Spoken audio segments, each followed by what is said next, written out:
all means, put them into the chat function. We can take people off mute to ask questions, but we want it to be a really very relaxed and informal opportunity just to talk and speak. It's really interesting, isn't it? And people might be at lunch. There's lots of people without their faces today, but do come off if you're happy to be seen and talked. I know it's always easier to present when we can see faces too, but without further ado, I will pass across to Dr. Harper, and we'll take your questions later.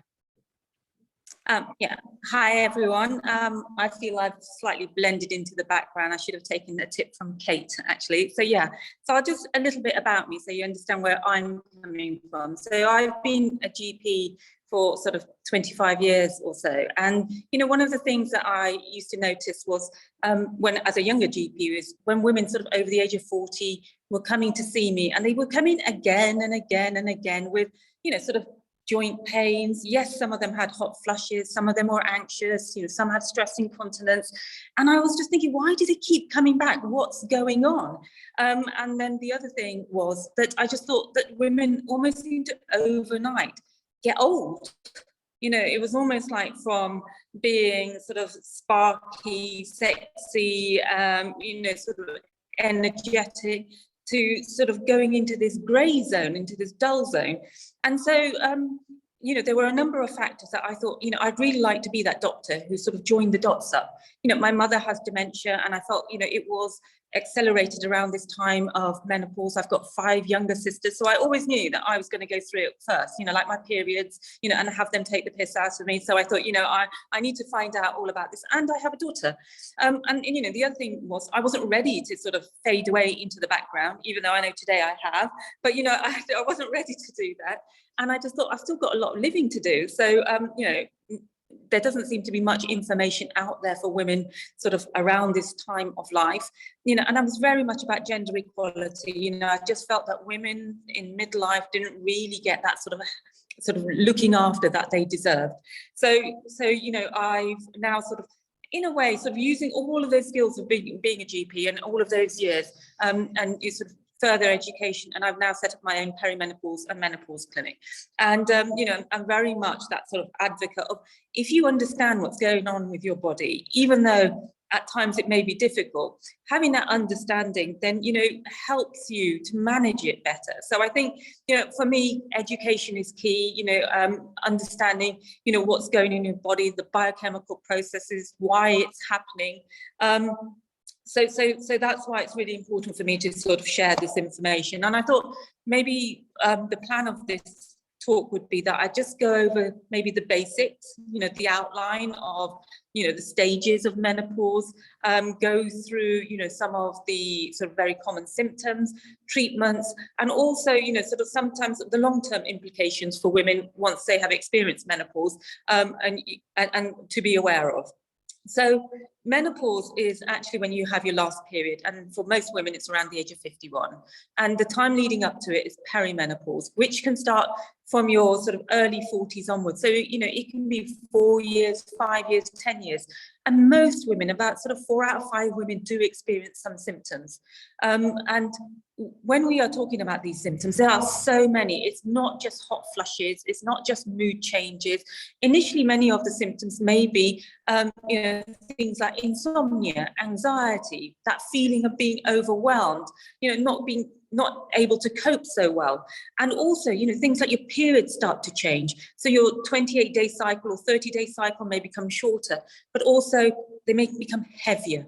And so you might start to experience sort of flooding and clots and heavy periods. Because what's going on in our bodies is almost like a reverse puberty. You know, when we go into puberty, you know, our ovaries are triggered off and produce a lot of the hormones, estrogen and progesterone, which help to create our menstrual cycle. And the point of the menstrual cycle is, you know, you ovulate, then, you know, if you were to get pregnant, and then there's implantation. So you have 2 lots of hormones.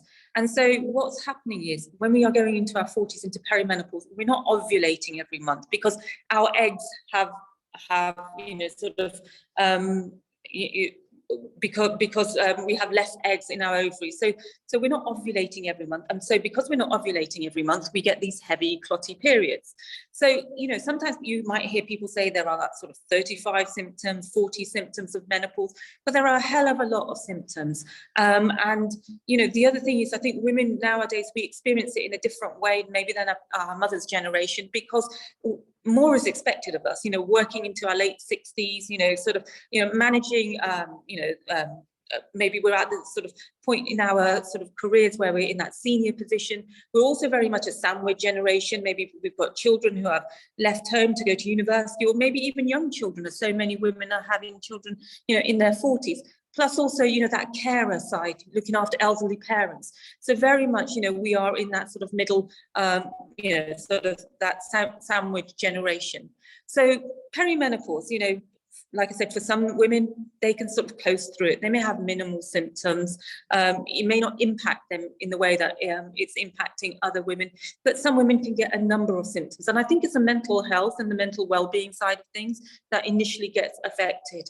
Many women can sort of cope with things like hot flushes and night sweats, but things like, you know, sort of that flatness of mood, just feeling, you know, panicky, maybe even not being able to drive on the motorway. You know, that's one of the things that some women say, look, you know, I can't drive in the same way as I used to. And, you know, and sleep is such a big issue, not being able to sleep. And then there's the brain fog, you know, forgetting things mid-sentence, or forgetting the name of things, forgetting where you put your keys, you know, having to double, triple check your work again and again, and also fatigue. Okay, so, and I'm talking from experience here, you know, fatigue, that sort of not having that energy, almost like sort of wading through treacle on a daily basis. And there's no real reason for it. You know, you've done your blood test, you know, everything seems okay, and you're just tired. But the other thing to remember around this time is many things can also sort of, many women can also have other underlying issues going on. For example, if you do have heavy periods, you may have iron deficiency anemia. You know, you may have a lot of blood loss. You know, you may not even realize how much you're losing, and you may have iron deficiency anemia. And underactive thyroid, that can also sort of coexist around this time. So weight gain can be one of the sort of issues around this time that many women experience, particularly around the middle. And the reasons for this is because your body's trying to produce some of this hormone, estrogen and progesterone, which is declining in perimenopause. And so one of the places it can do it from is from your fat cells, but also this decline in hormones has an impact on other hormones like insulin. So, you know, women are more at risk of what we call metabolic disorder, where insulin is not working in the same way as it used to. So we get fat stored. You know, we're at a higher risk of diabetes, higher risk of high blood pressure, high risk of obesity. 67% of UK women are either overweight or obese. So, you know, because we tend to be more sedentary, we're tired, we're not sleeping so well. When you don't sleep so well, you tend to overeat the next day and reach out for all the foods that you think are going to give you the energy, like carbs. So it is a domino effect on so many other things. So, you know, it's almost like some women talk about it as it feels like PMS. But whereas maybe in the past you could have dealt with your PMS, it was just a week or a few days before your periods once a month. Now, because your periods are becoming closer together, you know, it feels like half the month is PMS, or maybe, you know, 3/4 of a month. And it does have an impact on everybody around you, you know, your children, your partner. It has the ripple effect in your workplace. You know, sort of 1 out of 4 women consider changing their jobs, you know, going part-time, or even leaving their jobs because they are feeling symptoms or feeling sort of overwhelmed. Another common symptom that women experience, but maybe just putting it down to old age, is, you know, sort of stiff joint and joint pains, muscle pains, and also, you know, that loss of muscle. So you may feel less toned than before. You know, you might not have gained weight, but you can still fit into your clothes, but you feel that, you know, your body's, you know, less firm. It feels like it's less toned because you're losing muscle mass around this age. Because another hormone that's really important for women also is testosterone, and that is gradually declining from our sort of mid to late 20s onwards. And by the time we're in our 40s, we've got sort of half the amount of testosterone as we used to do. And muscle is important for balance, for stability, and also because for metabolism. So that's another reason why our metabolism may slow down, because we're also, you know, sort of losing muscle mass, and so weight gain can arise because of that. So, you know, perimenopause, for most women, like I said, maybe about 3 or 4 years. For some women, it can be 10 years. 5% of women naturally go through an earlier menopause between the ages of 40 to 45. And I think, you know, one of the common things that I see again and again is women often think it can't be them, because in their head, they've got a much older woman that, you know, as a menopausal woman. So they think it can't be them. But actually, you know, 5% of women do naturally go through an earlier menopause between the ages of 40 to 45. You know, 1%, 1 in 100 women will go through menopause between the ages of 30 to 40, and 1 in 1,000 between the ages of 20 to 30. And even teenagers, you know, so some young women, you know, 1 in 10,000 will go through it, you know, in their teens. And some women may not ever have a period. And you know, that's called primary ovarian insufficiency when you go through your menopause under the age of 40. So just be aware that actually, you know, it can happen a bit sooner. And the other thing to remember is when your periods stop, it doesn't mean to say your symptoms stop. So a year after menopause, that's most women sort of 51 and beyond, but some women may experience it a bit later because their periods may have stopped when they're older. And these symptoms can still continue on. You know, things like the hot flushes, brain fog, fatigue, you know, weight gain. These are all symptoms that just because your period stopped doesn't mean to say your symptoms stop, and these can continue onwards. The other thing that we know is that when women go through menopause, there are risks for certain diseases increases. For example, heart disease. So heart disease risk increases for most women around the age of 50. Also, risk of osteoporosis. Twice as many women get osteoporosis than men do. Dementia. You know, we're twice as many women as men have dementia, experience dementia. So there are some long-term implications of menopause that some women may experience. And so, you know, talking about treatments, and one of the things you may have heard a lot about is sort of hormone treatment or hormone replacement therapy, medical hormone treatment. You know, and you may be thinking, well, you know, does that have risks? What about breast cancer? You may have heard all of these in sort of the papers and things in the past, and you think that, you know, I don't want to I don't want to go into HRT because I may get breast cancer. But, you know, one of the things that we know now is that the study back in 2001, 2002, the Women's Health Initiative study, which sort of did give out this information almost about sort of increased breast cancer with HRT, and it had to be stopped early. When it was reviewed, it was realized that actually most of these women in the study were past 10 years from their menopause. So on average, the average age was 63. And also they had a BMI of sort of 28 plus, so they tended to be overweight, and they had tended to be women who had last had their period 10 years ago. So we now know that if women are started with treatment, HRT, around their, within 10 years of their menopause, under the age of 60, actually things like hormone replacement treatment can confer some benefits for women. And so, you know, understanding that, you know, don't think of yourself as, you know, sort of a failure or, you know, reaching out for help from your doctor. And I see many women in clinic, you know, they basically have almost, you know, tried every single thing, and they, when they come along to clinic, can see themselves as a failure for having to turn to somebody for some help or sort of treatment. But the thing to remember is things like HRT is not, it doesn't solve every single problem. If you're not active, if you don't watch your diet, if you don't stop smoking, if you don't reduce your alcohol intake, these are all things that do impact on your health disease risk moving forward. So, you know, it's not just I think one of the things is, I think somebody put up maybe in the chat box, maybe you hear a lot about HRT. It doesn't solve every problem. And, you know, and I think it's wrong that it's been promoted in that kind of way. You have to understand there is still, it's a shared responsibility. You still have to sort of make those changes, those lifestyle changes alongside it, you know, to be optimal in health. So, but I think one of the things I often want to say to women is, don't be put off it. Go and have a discussion with your doctor. We're all individual women. We can all make a decision for ourselves, and the benefits versus the risks for you. You know, go and discuss the benefits versus the risks for you. And many women will say, you know, that they feel that they're miserable. You know, they're not enjoying life. Where's the joy gone? Where's the excitement gone? You know, another common symptom that women talk about is that loss of libido, and you know, and they can't be bothered.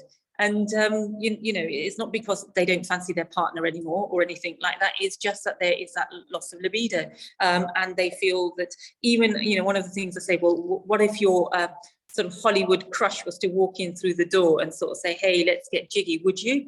And most women would say, 90% of them say, no, I'd rather just have a cup of tea and cake with them, because, you know, it is just that sort of loss of sort of libido, energy, joy, excitement.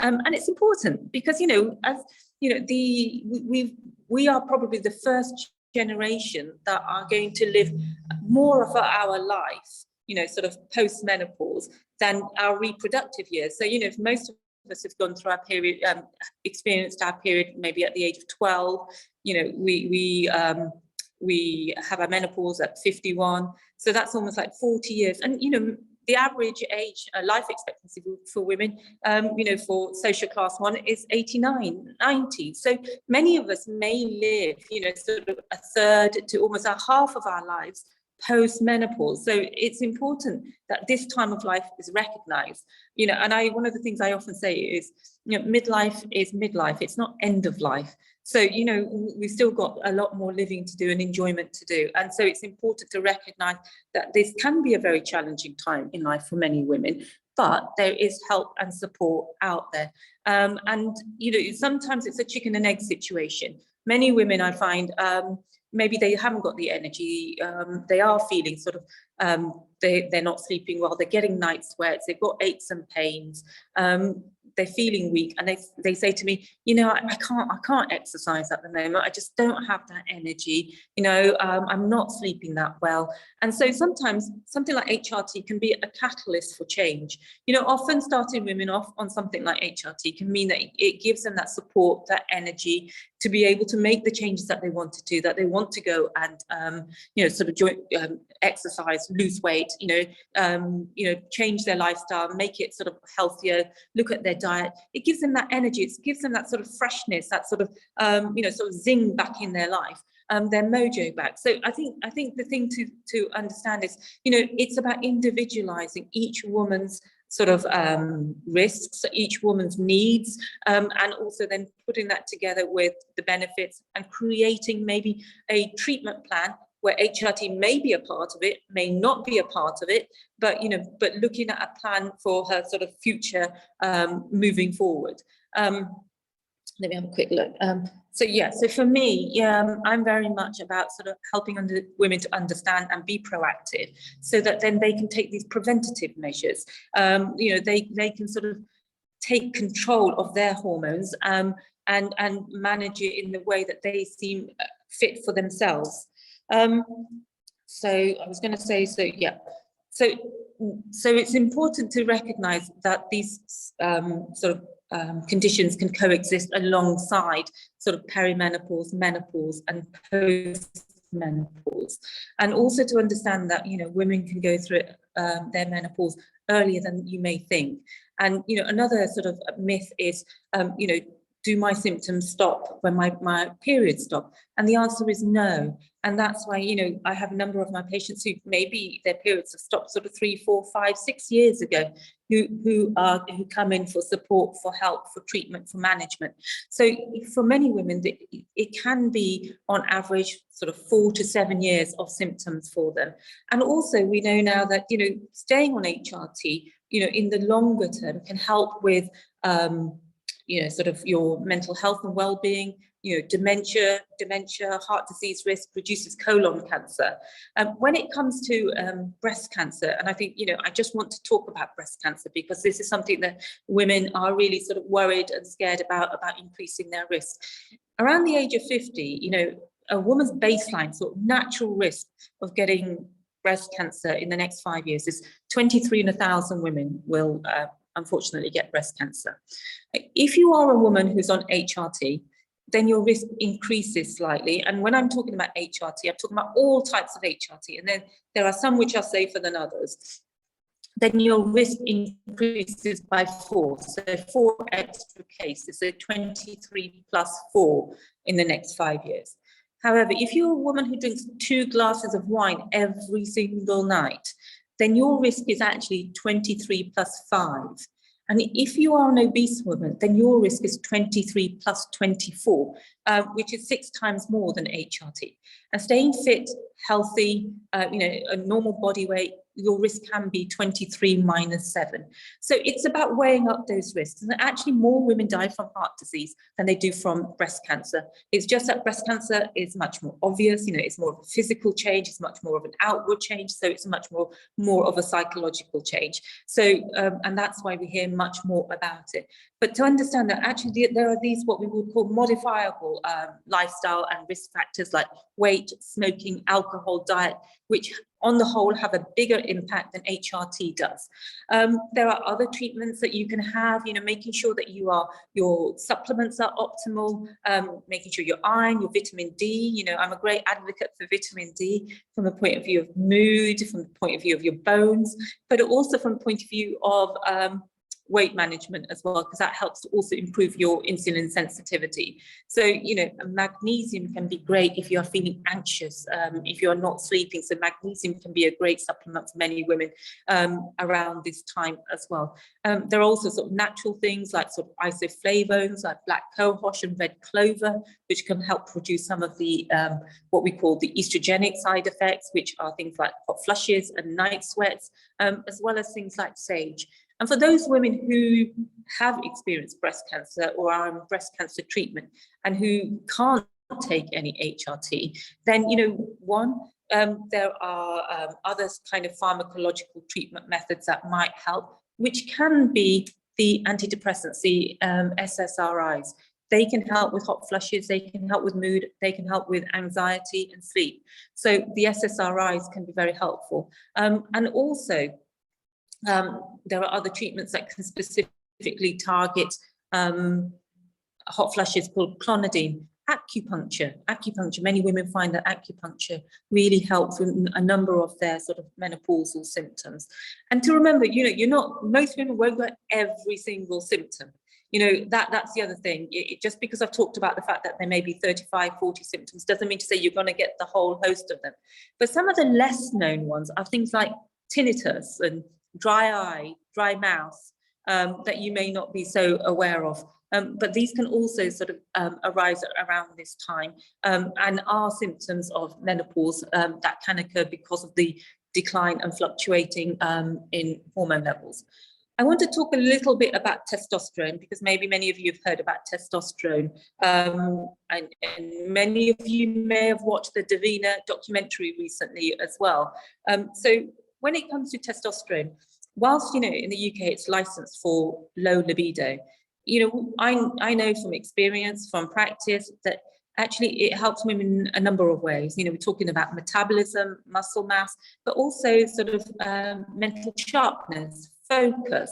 And, one of the things with libido is that loss of libido is multifactorial. It's not just one thing. It's not just a change in hormones, but it's also, the way that you perceive your body. Many women, their body image can change around this time because they've gained weight or they feel that their skin has lost its glow. It's got thinner, it's got more lined. Maybe their hair has thinned a little bit as well. So, they feel that they've aged. They look in the mirror, they don't recognize themselves. And, they've lost that body confidence. And that also impacts the way that you feel about yourself in that sort of sexy way, in that libido way, in that confidence way. And the loss of confidence is very, very typical. a common thing that I hear from women is, I just don't feel like me. I just don't feel like me. I don't know where I've gone. I can't be bothered. What's the point of life right now? It's very much these kind of negative, and some women can have very dark thoughts around this time as well. So how long have I been talking now? Okay. Oh, half an hour. And it's almost perfect. And I was going to say, what I'd really like to do in a way is, rather than talking at you, is to get you to interact and ask some of the questions, maybe that have been sort of at the back of your mind. There are no silly questions. Honestly, there's no silly questions at all. But one of the things I do want to sort of add just before I sort of ask you for your questions is that I think we sometimes forget about our vaginas and our vulva. You can get vaginal dryness, which you might think, well, no, I'm not dry, but maybe you get itching, maybe you get discomfort, maybe when you're running or exercising, it just doesn't feel very comfortable down there. So local vaginal estrogen, nearly every single woman can take local vaginal estrogen, even those women who are on breast cancer treatment. So, that would be something that I would say for most women. I almost want to put it in a bounty pack when they turn sort of 40, that they get sent out, their local vaginal estrogen. And it's important to recognize that those changes that are going on there, it also affect your pelvic floor. Maybe you've got some bladder leaks. And I saw Kelly from BP underwear, BP3 underwear, great underwear, Kelly, because I've been sent some. And, sort of with that sort of slightly thickened gusset, because bladder leaks, urine leaks, really common as well around this time. So the vaginal estrogen can also help with your pelvic floor. Okay, so ending on that, I can see lots of questions pinging up. I can see them coming up in the chat box. Shall I just call a couple out? So I've looked through and scanned through. So I don't know if Sam, do you want to take yourself off mute and ask your question first? Oh, can I just? I think one question, which I think is important, maybe that I should have addressed was, about a blood test. Do you need a blood test? Do you need a blood test to confirm, diagnose menopause? Well, if you're over the age of 45 and you have symptoms, then technically you don't need a blood test to diagnose menopause. I often think it's a good idea to have a sort of a mini, sort of medical check-in, because, let's not put every single symptom down to menopause. Maybe, you are iron deficient, maybe you are vitamin D deficient, maybe you do have an underactive thyroid. So, for me, I think that this is a good time to sort of take control. And whilst you don't need a blood test to diagnose menopause, I think it's good to rule out other things around this time. Also, night sweats are a symptom of cancer. And funnily enough, I've had a number of my patients who've had lymphomas and things, and actually went to their GP thinking that maybe they were menopausal. So I think this is a good time for sort of that medical sort of check-in, so that you're in control. That from the rest of yourself that everything's okay. Also, women who maybe can't tell how their periods have changed because maybe they've got a Mirena coil fitted, maybe they're on the progesterone only pill, which, for most women, they don't get periods on this, then, having a blood test to see where their hormone levels are can be helpful. And the blood test that is done is called FSH, follicle stimulating hormone. And for most women, if it's over 25, it indicates that you're in menopause. But in perimenopause, it's very difficult, blood tests, because your hormones are fluctuating up and down. So one day, maybe your FSH might be high. Another day, your FSH may be low. Just to go by the symptoms alone. Right. Thank you. I was just going to say also, just to jump in, Jackie King asked to share more of we listed some of the kind of natural remedies, but we'll share that in a link after. So rather than spending time now, we'll gather those from Dr. Harper and we'll send that out as a kind of a list after. So Sam, do you want to ask your question first, and then we'll do Jessica and then Jackie, if that's okay? Thank you. Yes, you did actually mention magnesium, but I was going to say that there's a lot of promotion of magnesium and collagen currently, and is that worth taking? Well, I think so. What happens is, with our estrogen levels declining, our collagen levels. So collagen is what gives us that plumpness, that elasticity to our skin, and that's why women experience, sort of that thinning skin, and maybe that they feel that things are just sagging and that loss of dryness. Now with collagen, yes, there is a lot of talk around it. You know, many women say that it helps and supports. The thing with supplements is that there's no sort of clinical trials done on them, because clinical trials cost a lot of money. So it's more, you know, sort of, you know, from sort of data collected from, you know, surveys. And I think, you know, that you know, my view is that, you know, many women talk about the fact it's helped them with their skin, with their hair, and because these are issues that really affect their mental well-being, that I think even if some of it might be placebo and some of it is, you know, sort of adding, you know, helping them, and as long as it's not doing any harm, then yeah, I think it is a good idea. And I think it's almost like watch this space, because there are more surveys, there are more sort of collection of data when it comes to collagen ongoing, but you know, we won't know this for another few years. But so you know, I wait another few years in the sense of if it's doing you no harm, but you feel it's doing you good. And yes, magnesium can be taken in many different ways. You can have it as bath salts, you can have it as spray and oral, and usually around sort of 400 milligrams, you know, is a good dose for most women, that it does help them with that sort of calmness. It's called nature's calmer. So it helps with that calmness and helps with sleep. Okay, one other question, if I may. I'm on an estrogen blocker, but I heard that there's an increased likelihood of dementia, Alzheimer's, Parkinson's. I just wondered whether I should worry about that. Well, the thing is, I think that you're saying that because it was on the Davina documentary, and you know, one of the things, the thing is, you know, just because you're not on HRT doesn't mean to say your risk has to increase. You know, and that's why sort of diet, exercise is really key. You know, staying active, you know, improving that blood flow to your brain. You know, having a normal sort of body weight. You know, and your diet, exercise. These are things that are sort of equally important. So, yes, you can't go onto HRT, unfortunately, but for you, you know, in that sense, but you can still optimize those elements of your life. And so you know, there's no two of you that one we could put on HRT, one that was doing the lifestyle, and seeing which one got Alzheimer's or dementia. And I think it's all about sort of having that proactive, preventative approach. Yeah.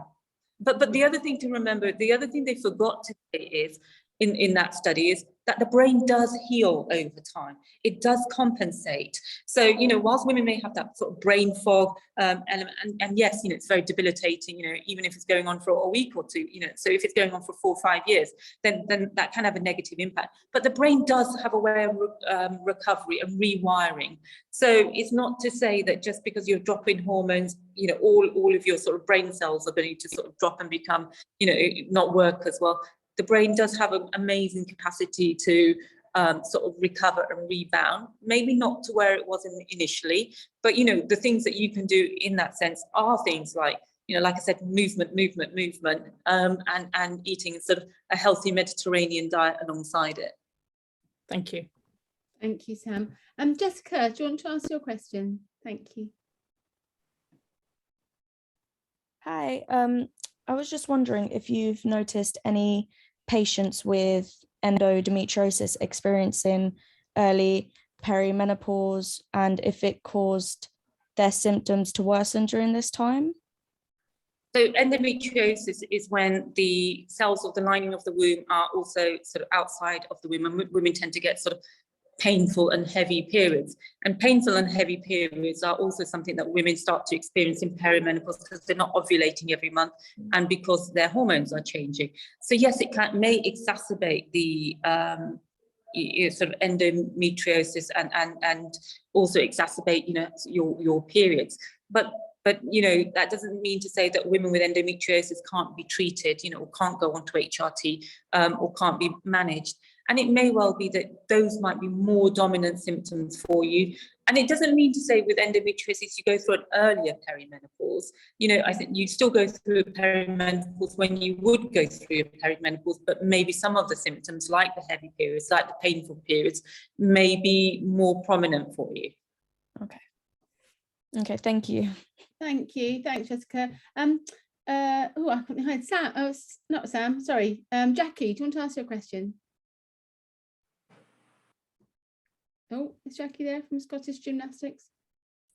Sorry, struggle to unmute there. Wasn't a question so much as just a comment from experience in Scotland of, so I had a hysterectomy at age 38, and so I'm 42 now, so been on HRT for quite a while, but just the impact of the HRT shortages that are going on. So I'm on a gel HRT, and in Scotland you just can't get it for love nor money, which is just a real challenge, and I suppose adds to that anxiety element for us that kind of need that and can't get hold of it. And also I've been on a waiting list for months and months now, but it's 14 months to get an appointment at the menopause clinic here in Edinburgh. So it's, you know, there are, like, I'm managing, coping, you know, I've been in this situation for years now, so I understand. Of the 35 symptoms, I can list off like probably about 15 of them that are constant on a daily basis, and it's manageable, you know, but some women just won't be able to wait that long. And maybe in England the situation's slightly different, but up here it's really challenging.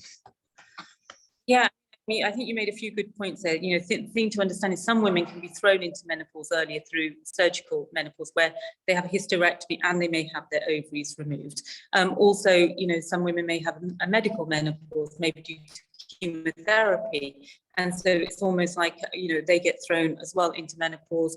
And the thing with also, you know, even women who've had sort of surgery, like just have a hysterectomy, to be aware that, you know, menopause may occur much earlier for them. You know, a big life event, trauma, you know, which an operation is, you know, can sort of accelerate the process. Maybe grief, you know, losing a family member, you know, that may sort of accelerate things for you. And yes, I mean, I think the unfortunate thing with the HRT shortages is, when women come to see me, it's not literally an overnight success putting them onto HRT. They're onto the right treatment pathway.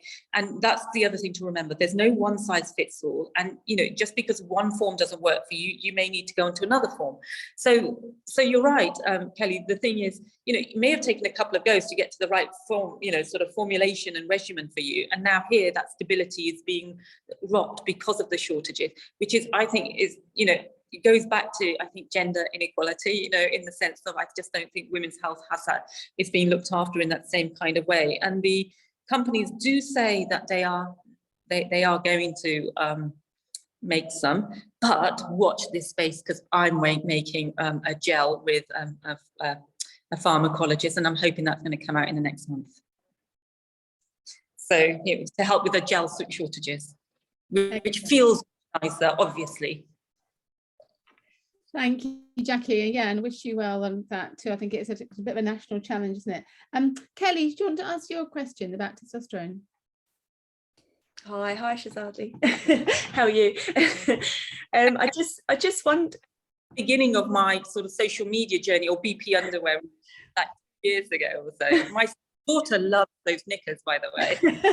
And so many of my friends have been to see you since we've been introduced to each other. So yeah, no, thank you on behalf of my friends as well. But just listening to you talk about testosterone, I know that you having the test for the menopause, it doesn't work because obviously the fluctuations. But how do you find out if there is a decrease in testosterone? No, I mean, you do need a blood test. Oh, you do need a blood test for that, okay. The guidelines are that you should have a blood test at initiation and then 3 months down the line. And I wouldn't initiate somebody on testosterone without doing a blood test within the first few months of them going onto it. It's just to be safe, really. And you know, most women, it does decline. You know, testosterone also, it doesn't work for every single woman. You know, women say, you know, what are the side effects? And that's one of the reasons to do the blood test, is so that you make sure that you are within sort of the regulated ranges in a way, because, you know, you shouldn't get side effects, but some of the side effects sometimes that women may experience maybe might be a bit small amount of hair growth. They may experience some acne when they first start it. You know, one of the ways I describe it can feel like a shot of espresso. So some women do feel sort of anxiety and jittery. And also, if the levels are too high, you may lose hair. So that's my big reason for doing women's blood tests, because I see many women. So one of the funny things, or not funny, is that women have put up with a number of symptoms like sort of not sleeping, they've got hot flashes, but as soon as their hair starts to fall out, they're not. And it's huge for us. I think for most women, it's huge. So that's another reason why I want to make sure that your testosterone is within that sort of range when initiating testosterone. But the thing to also remember is you initiate testosterone when your body is estrogen replete. So your estrogen levels have to come up to a point for that testosterone to work well. So it's not usually at the first appointment, when you start on HRT, it may be on the second or the third appointment. Cool, excellent. That's really helpful. Thank you. Sorry, thank you, Kelly. Sally Kettle, do you want to ask your question? Yeah, sure. So it's all sounding quite dire, and I just wondered if you had any top tips really on how to mentally prepare ourselves. Well, yes and no. I'm going to say it sounds dire, because I'm going to say that mentally preparing yourself is educating yourself. And I think we're going to be starting from schools in September onwards, that they're going to be taught it in their sort of social education lessons about menopause. We get taught about pregnancy and puberty, but not menopause. So it's all about normalizing it. It's all about sort of workplaces understanding it.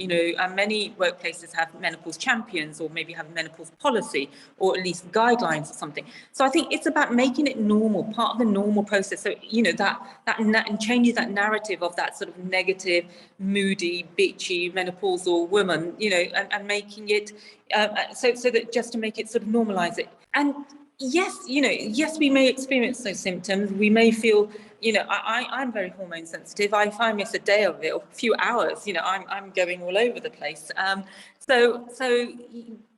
But it can also be a real beginning for many women. Many women talk about it's not about reinventing yourself. You become the woman that you want to be. You have that voice. You lose some of that filter. So become confident overall. You become more confident in yourself and who you are in that being. So I that's why I say, it's not end of life, it's the beginning of life. It's very much been like that for me. I started a new business. My clinic's been going on for like 3.5 years. And I never thought when I was 25, at this point in my life, I'd be saying it's the best point in my life. So I think awareness, education, not just for you, but your partners, for your children, for your workplaces, so that if you were to experience a hot flush, or if you did come in one day and you were tired, that actually people would have an understanding about it. But I think that almost has to go across the board for women's health. Women don't ring up and say, oh my God, I'm flooding today, I've got heavy periods. They ring up and say, maybe I've got a migraine or a headache. I think, we need to talk about it in a way that it's just normal. There's nothing wrong with us, that in the sense that we're not doing anything wrong. It's our bodies, and our bodies are changing. So there has to be some acceptance about that.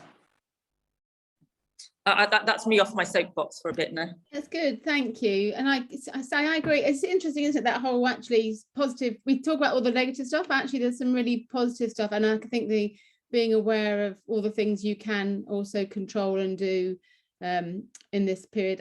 It's interesting you talk about young children. I was going to ask about, I don't know, it's a bit of a rumour, but that you'll have the same symptoms as your mother before you. So that kind of, when did your mother go through menopause? And I noticed, and you and I have had this conversation actually, is actually by the time I was ready to ask my mother that question, she had dementia. So I didn't remember when she'd been through. So I'm really conscious of telling my teenage daughters about my symptoms, and when so that they are aware of it now, that will kind of help them for the future. True, but is that true, that almost like noting what happened to your mother will be replicated for you? Well, your mother went through an early menopause. If your mother went through a menopause under the age of 40, I think that's important to note, because if you are planning a family, or if you are, thinking about pregnancies, I think, like I said at one point, we live different lives. So even though your mother might, many women say, my mother said, oh, I sailed through it.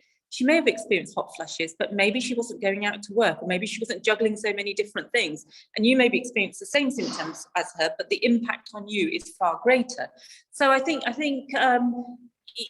it's more about the early menopause. So I often say that, you know, it is a good thing. And it comes back to, Sue, if we were talking about it in schools and stuff, maybe your daughter might come home and sort of say, oh, look, I learned about this at school. You know, did this happen to you, or are you going through it, or something like that?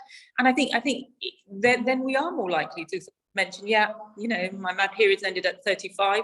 And so, you know, if you know, she may be thinking, well, I need to go and freeze my eggs because, you know, or something like that. Thank you. Sorry, Mel Short, do you want to ask your question? Then we've got a couple more coming in too. Yeah, I think my question was really just about the vaginal estrogen, as to whether you have to get that on prescription or not. Unfortunately, yes. You know, I mean, they were going to bring it out over the counter, funny enough, about 2 years ago, and I don't know why it didn't happen, because they had me on board as their advisor, the company did. But, you know, yes, you do have to get on prescription. And the other thing is, you know, you can stay on it for life.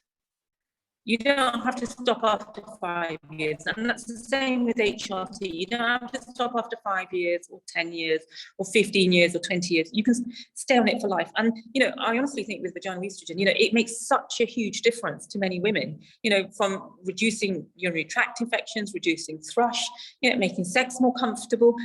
You know, and the other thing is, when we talk about sort of that loss of collagen in our body, we're also losing collagen down there within our vaginas and also our labia. So often, you know, sometimes women say about their labia being, you know, sort of flappy and sort of catching, you know, so you know, adding back some vaginal estrogen locally can make a huge difference. It's fantastic to be talking about this at lunchtime, isn't it? It's good conversation. Rebecca Randall, do you want to ask your question? I think that's really important in terms of the process to finding the right HRT. Oh, was that not yours? Sorry. Oh, no, it did say that. Oh, someone's logged in from my account. I can answer that one. Yeah, that's sure. Right, Rebecca, that's me, Nikki. the two of us. Nikki, I know Nikki. Nikki, you can answer. Okay, Rebecca. Yeah, so yeah, it's just I mean, a bit of a personal kind of question as well, really. You know, I've tried a couple of different brands, and I you know, suffered from quite a lot of bleeding, and I still am. And you know, there's not a lot of information around, you know, when do you know if you're on the right one? What's the, you know, how can you tell? Is you know, is the bleeding something, you know, after it still hasn't settled down? My GP doesn't have enough knowledge to help me. I guess so. Really, yeah. How do we, you know, how do I go about kind of what's the next steps, and where can I find more information? And that's a good question, because, you know, often sometimes you know, women come in because, you know, their friends tell them how amazing they feel, but they forget to tell them that it took me 6 months to feel this amazing, or 3 months, or something like that. And when you do start an HRT, you can experience some side effects. You may get sort of bleeding issues, and also in your 40s, so when you're perimenopausal, you know, bleeding can be a big issue, and you may have tried a few different types of HRT trying to work it out. The other thing is, sometimes when you chop from one to another, that you can get bleeding issues again. There can also be things like fibroids going on. Maybe you might have a polyp, so, you know, having a scan to make sure there's nothing else going on that is causing this bleeding. But a Mirena coil can often help many women who have this sort of irregular, erratic bleeding pattern. And when you're in your 40s, or when you are perimenopausal, you still do need some contraception. So often a Mirena coil can be, you know, helpful for many women around this time, because it helps with the bleeding, it acts as contraception. And also when it comes to HRT, because HRT is estrogen and progesterone for most women, if they have a womb, then it acts as that progesterone component of their HRT. So, you know, not everybody loves the Mirena coil, but sometimes, again, it's going back to the weighing things up, you know, the benefits versus the negatives. And if you've tried a number of different versions and bleeding still is one of the issues for you, then, you know, it may be that Mirena coil may be the route to go down for you. So even if you're, I mean, I'm postmenopause, you know, I'm in my early 50s, Yep. So that would still be something to, okay, no, nobody's ever mentioned that. Even my gynecologist hasn't mentioned that. But if you are bleeding if you're postmenopausal, which means a year after your menopause, and, you know, you go onto HRT and 6 months down the line, this bleeding is still continuing, it should be investigated. You know, you should have a scan, you should have a look. I've had those, yeah. And, yeah. and another thing that heavy periods is underactive thyroid. So so I don't know if you've had your thyroid checked as well. No. Okay, excellent. Thank you. This is good, practical, lots of practical advice. Paulina, do you want to ask your question, please? Oh. Hello. Okay, hi, can you hear me? Yeah, we can. Yeah. So I have two questions. So I'll start with the first one. And I don't know, I hear this sometimes at the gym that if your menopause is sort of coming on, that extreme exercise helps, especially when you start getting the hot flashes. And I just wanted to know whether that's a myth or it's a truth. Well, exercise helps in the sense of reducing anxiety, reducing stress, and anxiety and stress also exacerbate hot flushes. So, you know, it's not sort of, it may not be a direct consequence of it, but being fit, and also, you know, if you are overweight, then that, you know, also worsens your hot flushes. So exercise can help in a number of ways in that sense, and it releases those sort of endorphins. And when I would say for most women around this time, sort of doing things like extreme exercise, I would say, is not something you know, you want to be doing maybe sort of half an hour of getting your heart rate up, also doing some weights and things like that throughout the week. You know, it depends on how fit you are. If you are somebody who is super fit, then yes. But if you are somebody who isn't that super fit but wants to know how much exercise you should be doing, then, you know, you should be doing about 75 minutes of sort of, you know, sort of moderate sort of high types of exercise spread out over the week with about 2 20-minute sessions of weights. Okay, thank you. My second question, and this is from, I'm African and coming from Africa, and we have a lot of competing priorities when it comes to finances. So I do know for a fact that a lot of women really may not have the financing to be able to buy this type of medication we're talking about here. So my question is, what would be the basic advice? So if somebody's going through menopause, what do you say to them? I'm very involved in sports administration, so I do deal with quite a number who, especially those who have hit 35 years plus. Sometimes you can pick it when somebody's going through the hot flashes. You know, a lot of discussions always border around the aspect of what can they afford, what can they afford. But what would you say, or what would be the best advice in this kind of a scenario? I mean, you have the same scenario in India as well, you know, and places like Southeast Asia, you know, where HRT isn't available readily. You know, there are financial implications.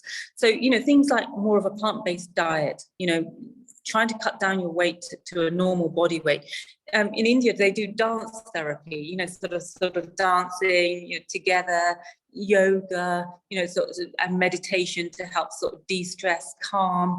So you know, yes, you know, not everything has to cost money. So you can do things like that, you know, looking at you know, sort of therapies whereby you are, and also collectively, I think, you know, when, you know, a problem shared is a problem halved, you know, and so talking about it in the sense of doing things together, doing things like that dance therapy, looking at your diet, thinking, right, I'm going to go a bit more plant-based, you know, I'm going to cut down a little bit on, you know, sort of on alcohol, I'm going to stop smoking if you are, you know, get your waistline down, so get yourself bit more active, and also do things that can help you sort of de-stress and calm.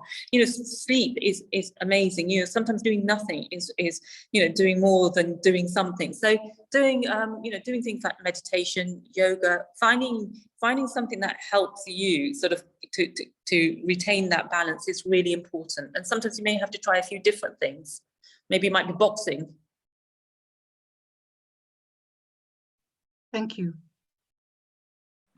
Thank you. That's really good. I think that's a really important thing, isn't it? We're talking about medication, as you say. It's great if people can get it and get access to, but just thinking about all the other things that can be done as well too.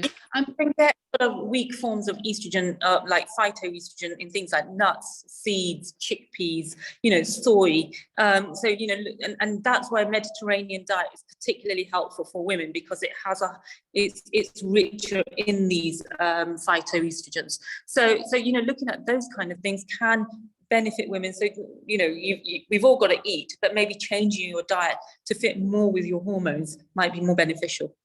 Fantastic. And I think from here, so thank you so much everybody for your questions. I've got more. I'm sure we could keep on. Oh, eating protein, absolutely. Yes. Protein Yes. yeah. Sorry, yeah. But I think from this we'll share the recording, but we'll share some recommendations as well. So I know Dr. Harper's got some stuff on her website and other recommendations of natural therapies and so on too. So we'll definitely put that together, and hopefully across the collective, the kind of supportive sharing stories and the things that we've experienced too, to ask more questions too. But can I just, I forgot to mention, you know, my book, The Perimenopause Solution, available from Amazon. So, you know, so that you can be prepared and take control of your hormones.